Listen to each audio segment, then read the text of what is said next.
If you thought ticks were just creepy crawlies that left you scratching your head in annoyance, think again. The Lone Star tick, a tiny arachnid that's found primarily in the southern United States, has a bizarre and unexpected superpower. It can turn you into a vegetarian, whether you like it or not. Yes, you read that right. If you're unlucky enough to get bitten by one of these blood-sucking critters, you might just develop a sudden and severe allergy to red meat. It's like something out of a sci-fi movie, but it's all too real. Now, you might be thinking, what's the big deal? I can just switch to chicken or fish, right?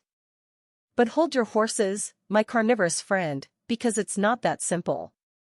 You see, the Lone Star tick's bite can trigger a series of reactions in your body that can leave you feeling like you've been cursed by a vengeful veggie god. Suddenly, that juicy steak or sizzling bacon you used to love becomes your worst enemy, sending you running for the anti-allergy meds faster than you can say medium rare. Imagine the horror of waking up one day to find out that you can no longer indulge in a juicy burger or sink your teeth into a succulent rack of ribs. It's like a culinary nightmare come true.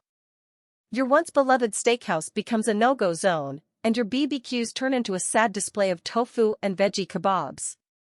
Your friends invite you over for a cookout, and you have to bring your own plant-based patty while they chow down on burgers that smell like heaven. It's enough to make you weep into your lettuce leaves. And it's not just red meat that's off limits. The Lone Star tick's allergy can also extend to other mammal-derived products like milk and cheese. So forget about that comforting bowl of mac and cheese or that decadent slice of cheesecake. You might find yourself eyeing a soy-based substitute with a skeptical frown, wondering why life is playing such a cruel joke on you. But let's not forget the social implications of this tick-induced meat allergy. Dining out becomes a minefield, with careful scrutiny of menus and endless interrogations of waiters about the ingredients in every dish. You may become the butt of jokes at family gatherings, with Aunt Mildred teasingly asking if you're now grazing on grass like a cow. Your friends may even start calling you the Veggie Avenger or Captain Carrot in a not-so-subtle attempt to poke fun at your newfound dietary restrictions. Of course, it's not all doom and gloom. You might discover a newfound appreciation for the plant-based world and start experimenting with exotic vegetables you've never heard of before.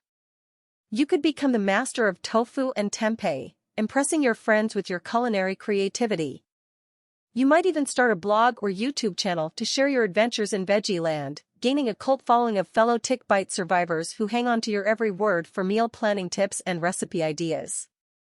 Who knows, you might even become a social media sensation with your catchy hashtags like #VeggieLife or #MeatAllergyProblems. Personally, I will just subscribe to this channel. 'Cause my mom said I'm cool.